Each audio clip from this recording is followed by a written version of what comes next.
Welcome to rePROs Fight Back, a podcast on all things related to sexual and reproductive health rights and justice. Hi, rePROs. How's everybody doing? I'm your host, Jenny Wetter, and my pronouns are she, her. So y'all, everything has been chaotic. Like, honestly, that is the best word for everything right now, is it's feeling just really chaotic. Starting with a really important mentor of mine passed away unexpectedly. I'll talk more about that in a different episode. I'm not quite in a place where I want to have a longer conversation about that yet, because I'm pretty sure I will cry through the whole thing. But just so that I've been dealing with that, and there's just been a lot of other things happening at work, and I am getting ready for a work trip. But I'm going to see my mom on that work trip, so that's super exciting. She's going to drive up and meet me because it's not incredibly far from where she lives. But it's like all these things I'm trying to get done before I go, getting the podcast ready to be able to go out while I'm gone, and all of the things, and like trying to record stuff for right after I get back, and just on and on and on. So there's just been so many things happening that it's been chaos. It's been chaos, y'all. But in a very exciting good news, rePROs Fight Back is a finalist in another award. Y'all, I can't believe it. It's so exciting. We are a finalist in the Anthem Awards again, in two categories: one diversity, equity, and inclusion, and one human and civil rights. I'm very excited. We won in both of those categories last year: a silver in human and civil rights, and a bronze in diversity, equity, and inclusion. So I'm very excited to see that we're finalists again this year. I am just so incredibly proud of my team. They do such amazing work, and Rachel and Elena, they're just so wonderful and have done so much for this podcast. And I'm so proud to see all of our work recognized. I am just so thankful for them, and for my editor, Meg, and for all of the guests who have been on the podcast, right? Like, because of them, we have these amazing episodes. I'm thankful to you, our wonderful audience. So again, if you want to support us in this endeavor, there is a People's Choice version of the award for each of the categories, so you can go and vote for rePROs Fight Back. We'll make sure to have the link in the show notes so you can vote for rePROs to win Anthem Awards in the People's Choice category. Very exciting. I'm just really excited. So thank you, Anthem Awards. It's really exciting to be recognized as a finalist in these two categories. Let's see. I mean, if you want to also show your support for rePROs, we have really fun stickers that we have a giveaway for. If you donate $25 to support rePROs Fight Back, you get these really cute stickers designed by Liberal Jane. I love them. You can see them on our website. They're super cute. And if you give $50, you get the stickers plus this really, really fun bag that I personally absolutely love. It says abortion is a human right, not a dirty word. So if you donate $50, you get the bag and all the stickers. So if you want to wear your support for rePROs, donate $50 and get a bag with all of the fun stickers. I think with that, let's just turn to this week's interview. I had so much fun talking to Anisha, so I'm so excited for y'all to listen to it. So our guest this week is Anneshia Hardy. She is a narrative strategist, and she works for Alabama Values. So we talk about pervasive narratives and misinformation, particularly around Black women. So it's a really wonderful conversation. I hope you all enjoy my conversation with Anisha. Hi, Anisha. Thank you so much for being here today. Hi. Thank you so much for having me. I'm super excited. I'm so excited to talk to you. But before we get started, and I tend to get excited and like jump right into the conversation. So let's like maybe, would you like to introduce yourself first and include your pronouns? Yes. For those who are listening, my name is Anneshia Hardy, she, her pronouns, born and raised from Montgomery, Alabama. And, I consider myself a narrative strategist. That's exactly where my purpose and passion intersects. I believe who controls the narrative controls the power. I believe that one way to keep groups disempowered is to create barriers to information. So I am all about creating, leveraging narrative and messaging and creating content to raise awareness around issues, close the knowledge gap, and mobilize communities. So that's me in a nutshell. I'm so excited for our conversation today to talk about misinformation you're seeing, lots of things, particularly in the Black community. But I feel like we can't just jump in and start with the misinformation, right? This all has historical context behind it. And I feel like we should take some steps back and start with that kind of framing. Otherwise, some of the rest might be a little harder to explain. Oh, yes. You're talking my language now. You're talking about historical context. I always tell people we have to ground ourselves in where did all this come from? And so, I often say the legacy of controlling birthing people's bodies in this country, goes back to slavery when we think about Black women, where our bodies were treated as property used for labor and, reproduction without our consent. And that dehumanization is still felt today in policies that limit our reproductive choices, in the criminalization of our bodies, in the healthcare system that consistently fails Black birthing people. This isn't just about, this whole fight for reproductive, rights. This isn't just about individual choice. It's really about, autonomy and who gets to control the future. And I know I mentioned this dates back to the legacy of slavery, but that dehumanization is still alive today. It didn't stop then. No, it didn't stop. And in fact, after the Dobbs decision, there was a report that just came out.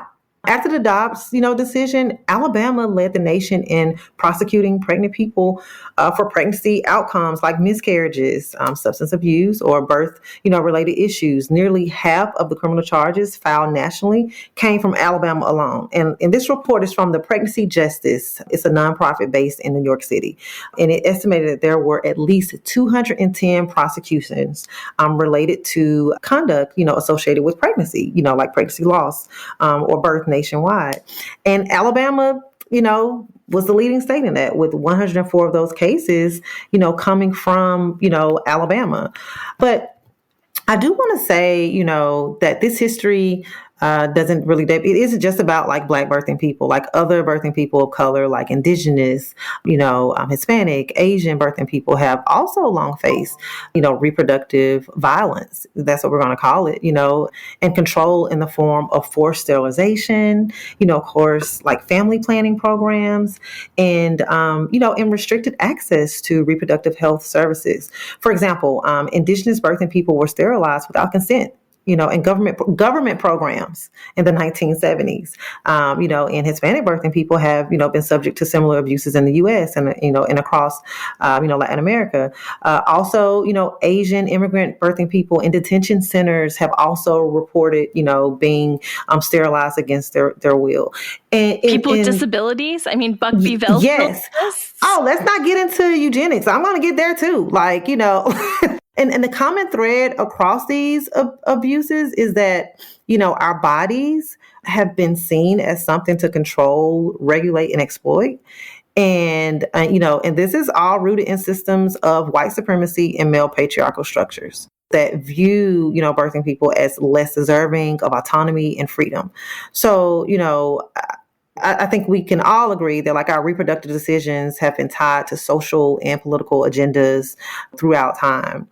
And so, I often tell people that, this fight for reproductive justice isn't just about abortion or birth control. It is about challenging, these systems that have sought to diminish, our agency. And then to your point, even beyond just birthing people of color, this issue of body autonomy is one that touches everyone: trans men, non-binary, people who, can get pregnant. They face similar oppressive systems that restrict their right to choose. And then also, I do want to bring into the space that we also saw, white birthing people, particularly poor and disabled white birthing people, have also been targeted. In the early 20th centuries, eugenic laws were used to sterilize people deemed unfit, quote unquote, unfit by society. And, many white birthing people, especially those from low income backgrounds, were swept into these efforts under the guise of improving, the population. So, I think it's important for us to understand that historical context, as we look at the contemporary fights, today. Yeah, because it's the same conversation. Even if it's, changed its shape a little bit, it's still the same systems and the same things that are happening. So what are some of the narratives you're seeing right now that you've been thinking about? Oh, honey. Let me tell you. There's so many. But listen, I know there's so many, and I'm going to try to pick the ones that's just pervasive out there. Disinformation around reproductive rights is highly strategic. It is designed to uphold systems of control by distorting the truth and creating, division, right? And one of the most, damaging, false narratives is that reproductive rights are separate from racial justice or merely a woman's, issue. Or even just separate from healthcare. Yes. It is healthcare. It's a form of healthcare. And I'm going to get there also. I think starting with that layer, that intersectionality, a common statement might be abortion only affects, just women, not communities of color, which ignores the disproportionate impact of abortion bans on Black and brown and low income birthing communities who often face systemic barriers to healthcare and economic stability. And so these bans disproportionately push these communities deeper into poverty and limit their ability to make decisions about their bodies. And then there's this narrative that abortion bans are pro-life and about protecting babies. And that's misleading because it really oversimplifies this very complex issue, and fails to address the real harm that these bans cause rather than protecting life. And I use air quotes when I say that, these restrictions, severely limit access to necessary healthcare. Like you said, abortion is a form of healthcare. And that, that leads to higher maternal mortality rates. Alabama has one of the highest, maternal mortality rates, particularly among Black and brown, communities. Birthing people of color already face significant barriers of healthcare, to healthcare, and abortion bans really exacerbate these disparities, often, forcing these, marginalized communities into unsafe conditions. I also want to point out that the term pro-life is often used to invoke this moral outrage, right? But it really ignores the lives of, these people and their families who are directly, affected by, these laws. Because a lot of these communities, they are more likely to live in areas, with limited healthcare access and fewer resources to travel for services. And studies have shown that abortion bans, they lead to an increase, in maternal mortality, and that this impacts us all. So instead of saving lives, these bans put birthing people at a greater risk of harm. And then additionally, I do want to point out that, this narrative conveniently overlooks the fact that many of the same pro-life advocates are often silent on issues that truly support life. And you know what I mean, such as, affordable health care, or, maternal support, policies that address poverty, inequality. As of September 2024, we think about my state, Alabama's poverty rate is estimated to be about a little bit over 15.6%, which it was 16 last year. But Alabama is one of 8 states with a poverty rate above 15%. And we can say that about states across the South. And so the lack of support of these critical services further highlights the real goal of abortion bans. This is not about protecting life. It's really about maintaining control, over people's bodies. And then I think the last, narrative that's out there that I really want to point out, and it's a very strong one, and we really hear it among conservative rhetoric, right? And it's the religious narrative, right? The religious argument, that is often used in debate over abortion. Like it's framed as this moral imperative, right? Claiming that life begins at conception and that, abortion is this affront to religious values. I mean, you've heard it. However, this argument is very problematic because it imposes one set of religious beliefs onto public policy, ignoring the fact that not all religions or individuals hold the same views on when life begins and what constitutes, moral responsibility. And this, it really contradicts the principle of religious freedom, right? Which, our country prides, religious freedom, democracy, but this contradicts that by enforcing a singular religious viewpoint on a diverse population. And then also, the pro-life stance selectively applies religious principles to justify controlling women's bodies and birthing people's bodies while conveniently neglecting, like I mentioned before, other aspects of life and well-being that many religious traditions uphold. Like, for example, many religious texts emphasize compassion, care for, the vulnerable and equity and social justice, yet advocates of this religious argument, against abortion, they often fail to address like the broader systemic issues that affect life, such as poverty, healthcare access, racial equity, right? So I think reproductive rights should be really grounded in the principles of bodily autonomy, equity and justice, regardless of your religious affiliation, right? So, because again, it is a form of healthcare. All of that. And yeah. I think it gives up the lie when you see they're not going to stop at abortion, right? You're already seeing those attacks turning towards birth control. So it's not just about contraception, right? Not killing babies or whatever their pro-life argument is. It is completely about control when they don't want people to be able to decide if and when to get pregnant. Mm-hmm. Yeah, no, that's true. I think, we saw in Alabama with the IVF ruling. Yeah. People started to see how these laws, how the Dobbs decision, how it's creating a pathway for all, for these legislators across, in these states to come out with these very aggressive laws that really restricts our body autonomy. I mean, again, the life argument it doesn't hold water for so many reasons. First of all, being how many pregnant people are we talking about that have not been able to get a needed abortion because they were miscarrying or something, and they were waiting until their life was at risk? We've already heard about women who have died because of that. This is just, it's so wild to me. Yeah, it's wild, but we have to stay informed. We have to continue to advocate for what we know is right. This fight is tied to our freedom. It's tied to the wider movement for freedom and liberation. It's sad that we're still fighting this fight in 2024. I had a friend that just watched The Handmaid's Tale, right? What was it? I think that's the name of that show. And called me and was like, "Oh my gosh, we could be here." It was we could be here.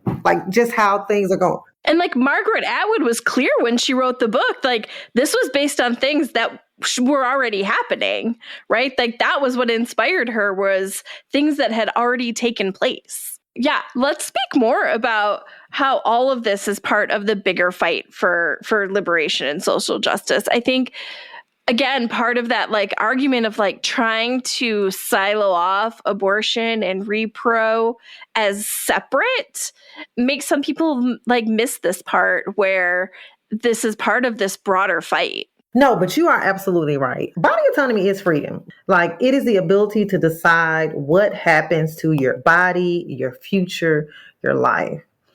And when we think about liberations in communities that have been oppressed or, marginalized, this is fundamental to our struggle for liberation, having control over our bodies. If we can't control our bodies, how can we truly be free? So you see, the fight for reproductive justice, it really intersects with so many other issues. like voting rights, economic justice, healthcare, racial justice. Like, for example, without the ability to control our bodies, we can't fully participate in democracy. This includes decisions about our healthcare and reproductive rights. When we think about economic justice, it's tied. It's similarly, tied. When reproductive choices are restricted, it disproportionately affects like birthing people's ability. It limits their economic mobility and opportunities. Additionally, like lack of access to reproductive health care is often, linked to broader healthcare inequities that oftentimes a lot of Black and Brown communities face. Already, in that, exacerbates the racial disparities in maternal health and outcomes that exist. And so you see these issues are interwoven, and the fight for reproductive justice, is part of a larger movement. I said this before, like to dismantle systems that have long restricted like our freedoms and rights. So when we're fighting for reproductive rights, we are simultaneously, fighting for the right to vote, to have economic opportunity, to access health care, and to be free from, racial discrimination and disparities. And, in each of these battles, is part of a collective and holistic struggle, for liberation, because we cannot achieve freedom in one area without addressing the others. And so reproductive justice touches every aspect of our lives. And until we secure body autonomy, we cannot have true control over our futures. And I think that's important to note. Like when we look at this fight for, reproductive justice and body autonomy, like it is literally tied to the fight for freedom and liberation. And you've seen it become part of a political fight, right? And now used to like make everything political and make it harder to access this care. How do we combat these narratives and the politicization of basic fundamental human rights? Like, how do we fight back against that? Yeah, I mean, reproductive rights are, it's absolutely, we're seeing it being used as a political tool, like the whole, the fight, a tool to galvanize or divide voting blocks, but the consequences of these political games are very, very real and dire, It's people's lives, man. Like, when laws restrict reproductive access, this impacts us all, But what's even more insidious, I'm going to use that term, is how, but seriously, but what's even more, it's worse, it's just how these tactics are often rooted in fear and control. Like politicians use disinformation to divide us, to pit communities against each other when we should be working together to get towards, solutions. When in reality, reproductive justice benefits everyone. So to push back, we have to, stay informed, we have to stay connected, and we have to vote. Like we need to amplify the voices of those most affected, keep fighting for policies that protect, our rights, and really call out the tactics that aim to silence us. Kind of like how we're doing on this call, on this episode today. This fight is about survival, and we need to approach it with that urgency. And I think, as we think about moving forward, like we need to recognize that the fight isn't just about the courts or policymakers, like it is about all of us, and that advocacy around this, starts at the community level. So again, educating ourselves and our families and our neighbors about what's really at stake so we can push back. We have to also shout out to all, birthing people. Like we have to continue to lead this fight as we've always done by organizing and voting and using our voices to demand policies that protect our bodies and our futures. We also need to support and uplift organizations that are doing the work. And I think centering the voices of those who are mostly disproportionately impacted, and centering the voices does not just, it's not just about highlighting the stories, right?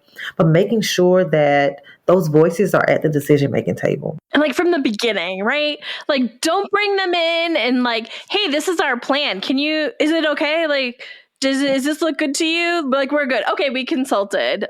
They need to be there day one. Day one, they need to be your A1. They need to just be there. And building solidarity. And this is important.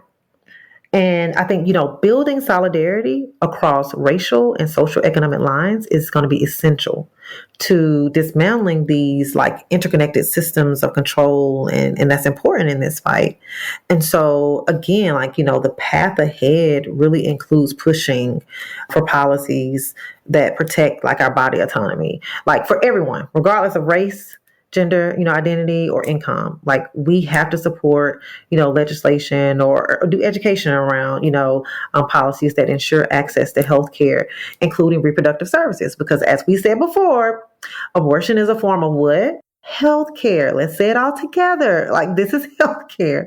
And so, I think while doing that education, while also addressing the broader issues like social justice issues, like voter suppression, economic inequality, like reproductive justice is not just an isolated issue. It is really about securing the ability for all women and, birthing people to make decisions about their bodies without interference.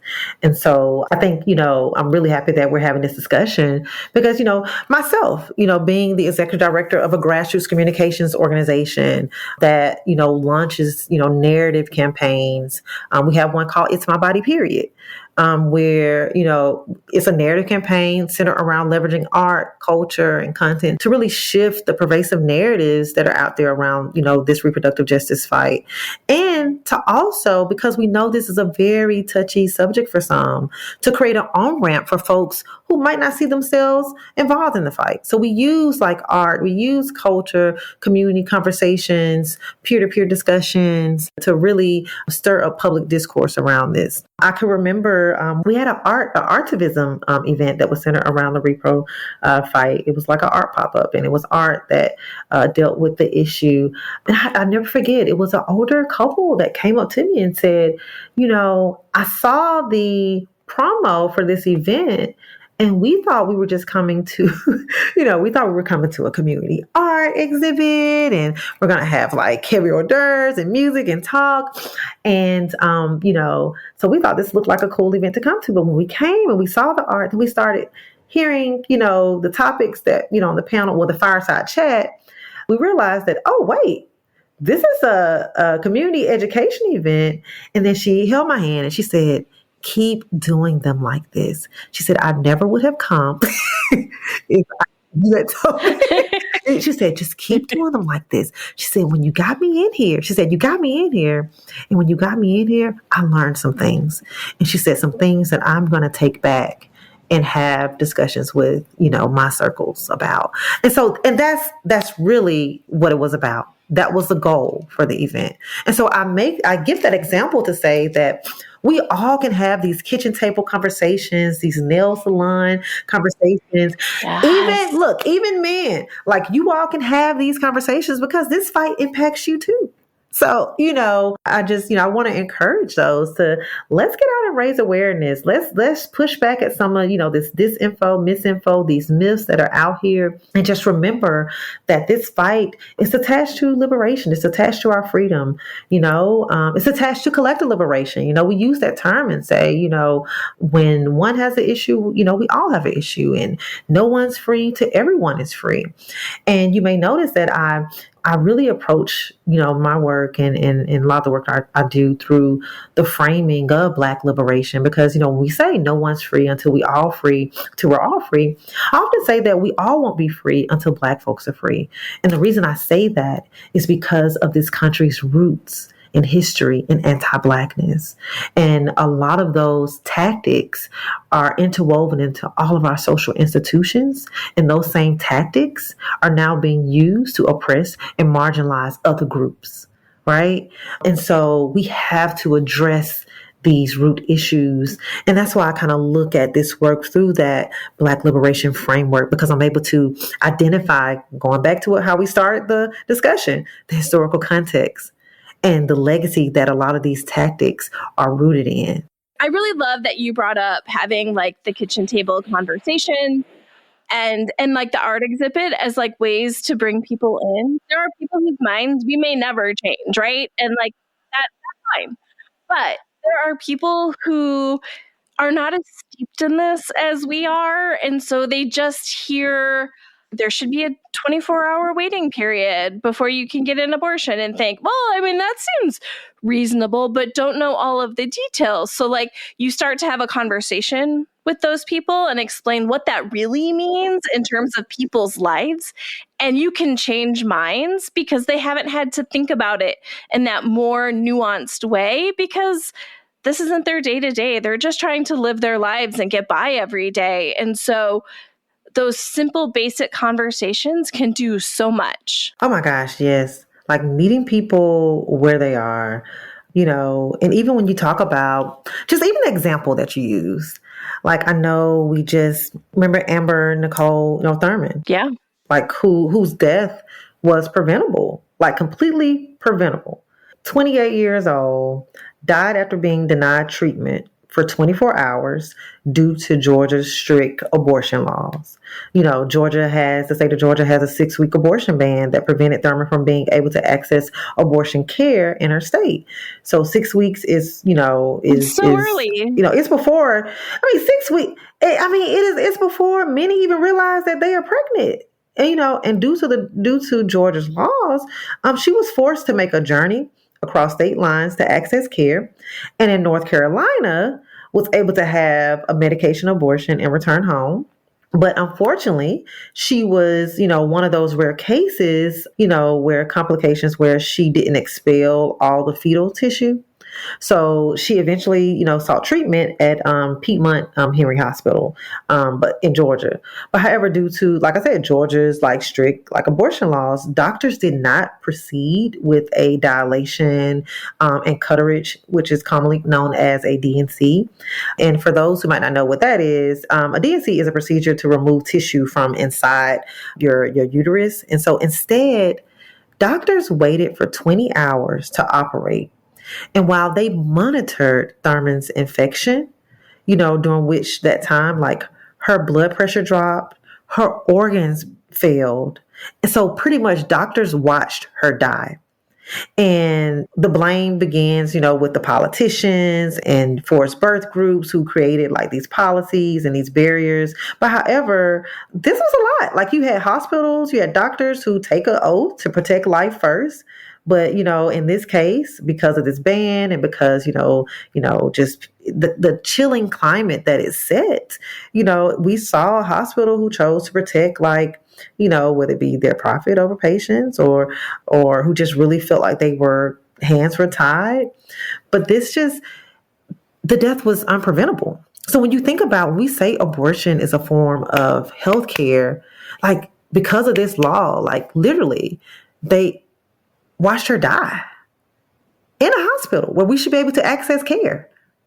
So, being able to have those conversations and kind of push back on, have those kitchen table conversations and give these type of examples and say, hey, look, this happened here in our state, or hey, this happened in a neighboring state, or hey, this happened to someone who was your age, 28 years old. Being able to have those type of conversations and show people hey, this fight is critical. And these laws are often a death sentence for some. And they're going to tell you that there are exceptions, right? They tell people that there are exceptions to make them feel better. Exceptions do not work. Whether that's a rape exception, whether that's life, we saw this, right? How much does your life have to be in danger? Is it just health? Is it one organ system failing? They do not work in practice because you cannot legislate all of the things that you need to put in place. Yeah, and then systems of power and privilege comes in when you think about the exceptions. Exceptions for who? Yeah. You said. Medicaid, right? Yes. If you're on Medicaid, there's the Hyde Amendment. It says it's not going to pay for your abortion. So you have to be able to pay for it out of pocket. Yeah. And let's be clear. These exceptions, like you said, they're difficult to assess. And they force, birthing people to prove their trauma or meet impossible standards, set by policymakers who are often not impacted by this, this issue. And I think these exceptions suggest that only some people are deserving of bodily autonomy while others are not. And again, we are calling for true reproductive justice. This means full body autonomy for all, all people, without restrictions based on criteria or certain rules that are set. And again, that body autonomy is tied to liberation, freedom, like tying it back all to that. Okay. So while I feel like I could talk to you forever and would love to. Girl, me too. Let's maybe wrap it up. And I always love to end with not just having people feeling hopeless, but giving them something they can do. So what can our audience do to get involved in this fight? Definitely tap in with organizations that are advocating for this fight, like volunteer, tap in, give your time or your treasure, resources. Also spread the word. You are trusted messengers in communities that I'm not a trusted messenger in, or, that we're not, trusted messengers in. And so, take this information back and have those kitchen table conversations. I think, while the challenge we face in the fight for reproductive justice is significant, there is hope for our collective strength. Right. Every step towards, body autonomy, every push against an unjust law brings us closer to that true freedom and liberation. And I think that, just understanding that together, we can really build a future where people have the power to make the decisions about their bodies and free from interference and control. And this work is about just securing the dignity that we deserve. And so I encourage folks to use their radical imagination about, what this change could and should look like. And the reason I use that term, radical imagination, it's really rooted in in the 60s, the radical Black imagination, where, these communities, regardless of the political and cultural climate that they were facing, they continued to march towards progress, towards a dream, right? And so we have to do that. We have to tap into that and leverage the power of the collective. So for folks who are listening, stay engaged, stay informed, and tap in. Also, definitely, connect with me, at AnishaHardy.com. Also, I do want to shout out, Yellowhammer Fund, which is an organization that is doing some great reproductive justice and mutual aid work, particularly across the South. So I just wanted to put that out there. Oh, thank you. Always love supporting abortion funds. Anisha, thank you so much for being here today. I had so much fun talking to you. Yes, likewise. I had fun, sharing this information and really just, I hope people took away from this. I hope they have tools and resources to go and educate their community, because that's what it's about. And, that's my passion. I leverage narrative and messaging to do that. Okay, y'all, I hope you liked my conversation with Anisha. Like I said, I had so much fun talking to her. It was so wonderful. And again, I'm just so excited for our being finalists in the Anthem Awards. That is so exciting. Again, just huge congratulations and thank you to my team. The entire rePROs team is so wonderful. I am so lucky to have them. And I will see all of you next week. If you have any questions, comments, or topics you would like us to cover, always feel free to shoot me an email. You can reach me at Jennie, Jennie, at reprosfightback.com, or you can find us on social media. We're at rePROs Fight Back on Facebook and Twitter, or rePROs FB on Instagram. If you love our podcast and want to make sure more people find it, take the time to rate and review us on your favorite podcast platform. Or if you want to make sure to support the podcast, you can also donate on our website at reprosfightback.com. Thanks all.